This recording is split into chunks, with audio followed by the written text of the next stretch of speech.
Today we're going to talk about how EG are taking the new Lotus meta to the extreme. Let's start with the first question. What is the new Lotus meta? Well, we're seeing a lot more comps like this one from EG, where we used to have, of course, a lot of double controller. Now we're moving to more double initiator type stuff here. We're also getting a lot more Cypher than we were previously as well. And we'll talk about all of this and how EG in particular are taking this kind of comp to kind of its extreme lengths.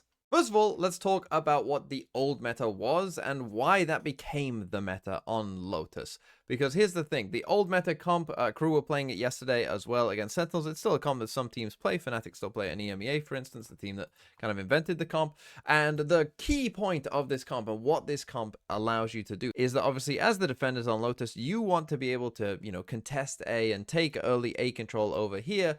But the thing that this comp solved that was really the kind of big problem was, okay, you're, committing a lot of resources to, taking this A fight at the start. What happens when the attackers just decide to just run towards C and take the C site? Well, the point of the old meta comp was that we're going to have our Viper here with a Viper Orb, snake bites, all that. And we're going to have the Nano Swarms in here from the Killjoy as well. And the point is, we're still going to be able to stop you from getting into this C site because we have a lot of stopping power here on C. Like we'll see in this round here from Crew. Things here, they know they're going to be trying to deny this ult orb at least. They don't want to give easy access to Kesnet when he's one away from this showstopper, but just feigning. Like they could be fighting over that A rubble control. Send out the util, send the cam forward, now over towards C mount. It looks like they want to take the timing as Crew are still over towards A. Yeah, this is all about trying to beat the defensive rotates. Well, the util though in the choke point. And that's the problem. Can you beat it when there's all this Viper and Killjoy util down? It's a big separation. Zekin is way ahead of the rest of his team here, and Kesnet is already in the fight with that kill, and a showstopper earned. It's even more cascading series of events here for the Crew players.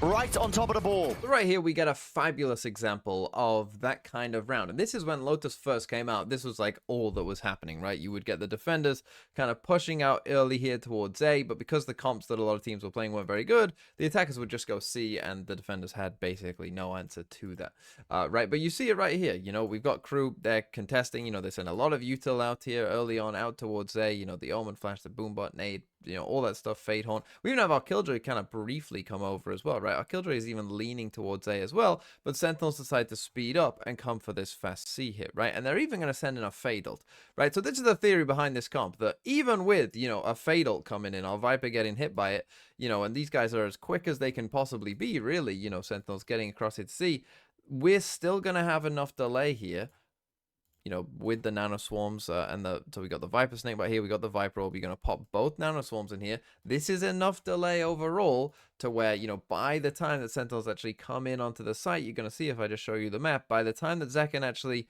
is blast packing into the site just now, we've got 3 people here, right? We've got 2 people fully on the site, we've got a third one, pretty close, and a fourth on the way, right? So we are here. And that is really what this comp was all about, because this is kind of one of the fundamental issues that you have to solve with a comp on Lotus, is how do you deal with this kind of round, right? And we see that Crew deal with it very well. Sentinels end up in a 5v3. It's not a good spot for them, and this is like, a perfect example of what this kind of old meta comp was trying to do. However, as I said, we have seen a bit of a shift away from the old meta comp, and that's for a variety of reasons, right? Obviously, been quite a few agent changes, the Viper nerf, of course, coming in, changes to different agents like Neon, people want to experiment that might fit better with, kind of a double initiator type deal. So you're getting more comps that look like EGs, right? You're getting more stuff like this in general. The thing is, this comp doesn't have that same stopping power over towards C that the Killjoy Viper did in the old meta comp, right? So what do you have to do instead? Well, EG did a lot of this against Crew, as you can tell by the map, where we don't have anyone on C.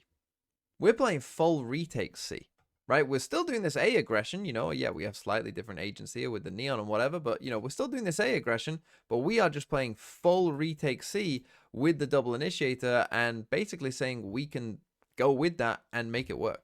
And the screenshot I just showed you was from actually the pistol round there, but let me now show you round number 3. So this is the anti-bonus round for EG, and if you take a look at the map, it's kind of exactly the same, right? And you can see how extreme they are taking this, where again, look at this trip, right? Look at how deep this trip is. This is literally a trip of like, we know you're probably, if you do NC, We just need to know, have you actually pushed all the way back site?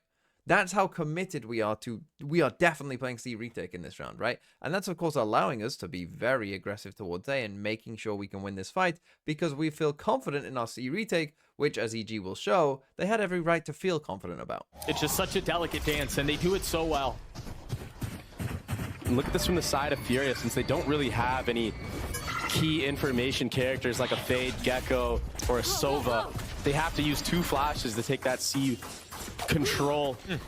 So much utility invested, and EG, they're willing to give all of this C once more and just play a retake. It's a really good point. Derek's 2 away from his ult. Remember, this is the bonus for the defensive side. 2 Guardians and the Vandal in the hit, Jogamo. They're just waiting for any sort of mistake, and Shandy gives it to him. Great stun here. Oh, he's going in. He's going aggressive. This has all the makings of a bonus. They still have 2 rifles standing up. Havoc and Khalil trying to avoid a mess. Again, not able to settle the shots. Khalil's way off the mark. It's another round for EG. So EG's plan there basically worked as well as it possibly could have done. And really, Furia, they go to C, like, they don't bother with anything else, right? They are just going straight for a C exec. There is nothing else in this round. It is just a C exec, right? So, you know, all of this early stuff that EG are doing to take A, you know, doesn't matter in this round, right?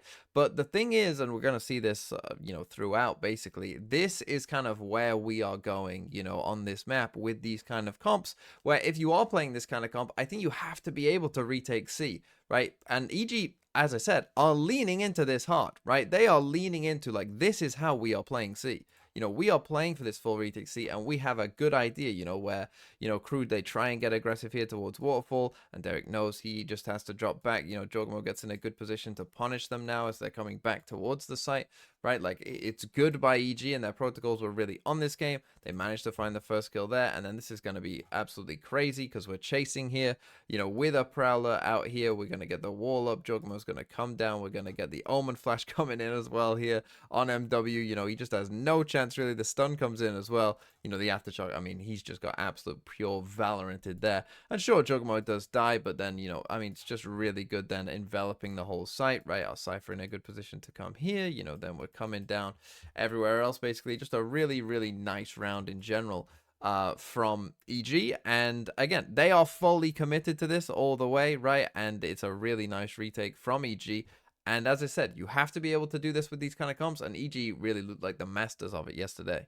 And so early on in this game, EG proved that they could play for a heavy retake on C. And if we take a look at the very next round as well, you'll see that we end up in a similar sort of setup. Not the exact same, you know, our Cypher is actually here this time, but a very, very similar setup with a heavy, heavy A lean. And of course, if you can prove to the opposition, like, hey, we know we can win this retake on C, even with worse weapons, that's a big problem for your opponent, because now they're going to think like, oh, okay, well, we have to go and, you know, maybe take this A fight. But of course, because we're playing so heavy for retake C and we don't really care, you know, that means that we're more than willing here as EG, you know, to take this A fight because we've got a lot of people here. Popular in VCT lately is because you want to have utility on the actual site if no one's there to deal with that retake, to deal with the flood potentially, right? Jogamo has his ult on mine. Derek does too. Furia this time, they've invested so much in these last couple of rounds on taking C space, but now have cast their eyes towards A. Paranoia will funnel him out, but Jogamo will funnel in. 69 HP now. So much utility used from Furia, just like you said, Duggan. For what? But yeah, exactly, for what? They haven't really taken any space. They haven't gotten out at all. And these pistols are not enough to stand against the firepower of Evil Geniuses right now. So this round is a great example of a couple different things here from EG, because they don't take this fight straight away, Furia, right? Like, they actually wait a bit here, you know, EG, and they don't use too much either, EG here, right? They just send the Prowler, and now you're going to see, one, let's talk about the Cypher as well, because Cypher has become a more popular pick on this map, and I think a big reason why Benji Fishy maybe was the first to do this, but certainly, you know, was kind of the first to get a big advantage from it, was these kind of cameras out here towards C. And the advantage of these cameras out towards C is you can put them anywhere across all of this wall, right? They all do the same job pretty much, right? They tell you if anyone is out towards C, but because you can put them in such a large area, it makes it very hard to destroy it. Even if you kind of like hear it from back here, you know there's a camera there somewhere, it doesn't tell you where it is, right? It could be anywhere on this wall, and it's really hard to destroy until the Cypher actually pops the camera, right? So the camera is always getting good information here on C of who's actually out there. And if you end up in rounds like this where Fury, you know, we just send the Cypher here, but the Cypher's actually going to come back in a second, and we don't have anyone out towards C, well, when I pop this camera and no one is out here, that means all of us can just rotate across, right? Really, really simple. Just everyone can rotate across. And as I said, this camera is really, really hard to destroy, and you'll see that in this round. But as I said, you know, Furia, they don't take this fight straight away. You know, EG are just sitting here and whatever, and because they don't actually hear anything, you see Jorgmo actually starts to rotate. And this is the thing, obviously, with the new Neon, you know, with the getting the kind of regenerative fuel back for the running, you know, quicker now, he can afford to, you know, sprint across to B, get across here. But then when, you know, Furia do start to come out towards A, now he's straight back, right? Now he's coming straight back, and we still have the players here to come and fight this, right? And you see straight away, we've probably flicked this Cypher camera just here, not seen anything. Our Cypher is on the way as well, right? And this is the thing. We're playing such like heavy retake C, you know, we're not bothering with it, that by the time that Fury are actually coming out and like taking this fight and, you know, using this Homo Flash, look at the map, right? Look at this. Nothing is there, right? Our Cypher is here on B, and we got 4 full players to fight this. And EG decide that they then want to go for kind of this re-clear fight because they got the numbers to do it.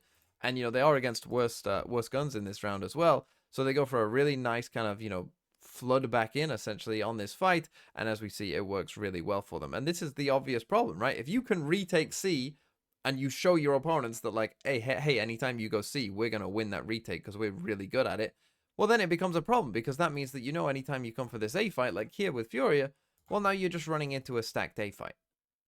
So the map all of a sudden comes very, very condensed, and it's like, well, what do we do? And this really did continue throughout this game. I mean, we'll take a look at the very next round, round number 5 here, and take a look at the map. Look at how EG start.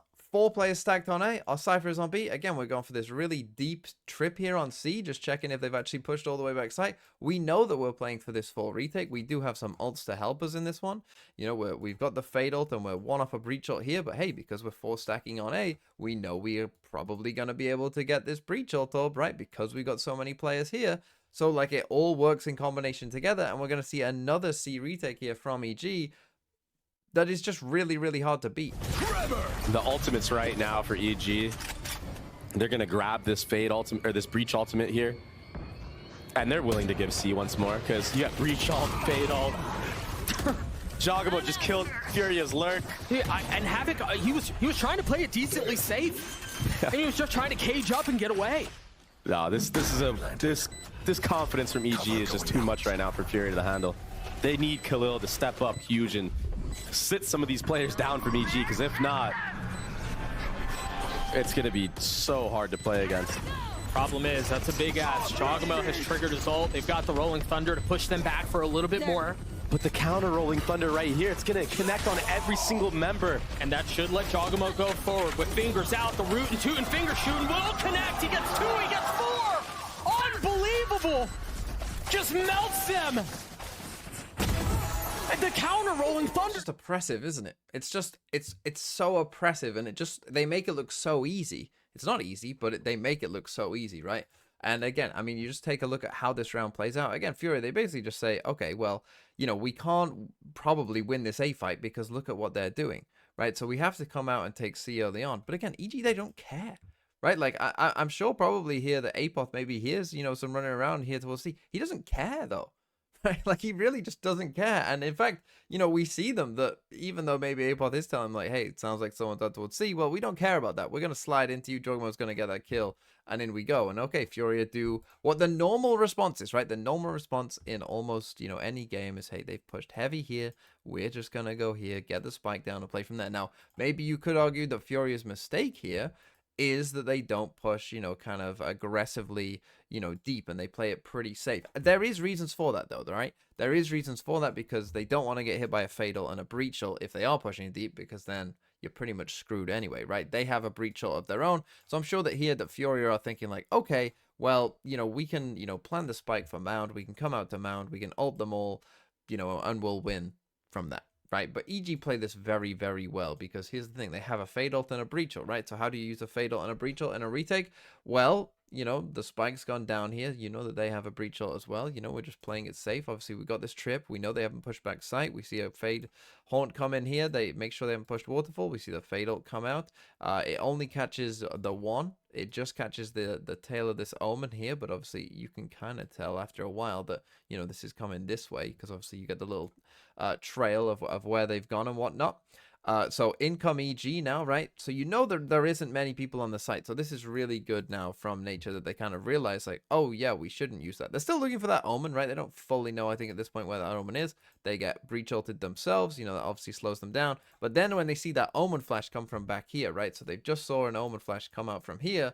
It's like, okay, well, now we know that, you know, no one else is on the site. We know where the omen is now for sure, 100% as well. So now we get the breach ult here. And this is the thing. When you've got Fade plus Breach ult, don't use the Breach ult first. You know, there was a team in EMEA that I remember this exact thing, and I was thinking, like, why have you used the Breach ult before a Fade ult, right? Like, always Fade ult first to make sure that your Breach ult is going to hit people, you know? So, EG, they know what they're doing. They Fade ult first. That means that they then get the information to know to go and Breach ult them, and then good luck against Jorgamo.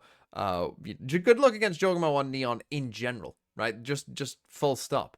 But yeah, good luck here when EG are doing this kind of stuff. And this game, by the way, this game genuinely could have been a 13-0, right? There was a couple rounds towards the end that Furia won because, you know, they kind of popped off. It definitely could have been a 12-0 half, though. Like, it looked like a 12-0 half because EG was so on it. But I think that it's interesting that EG as a team, you know, are kind of like taking it to its max limits, right? Of this kind of new meta of saying we are 100% gonna play retake on C. And they didn't do this, you know, it wasn't like every round they did this. You know, they did have a couple different ideas, but for the most part, this was their theme. This was their plan. We are going to fight A, and we're gonna win this fight on A no matter what. And your normal response to that should be go towards C. And when you do go towards C, we're gonna win.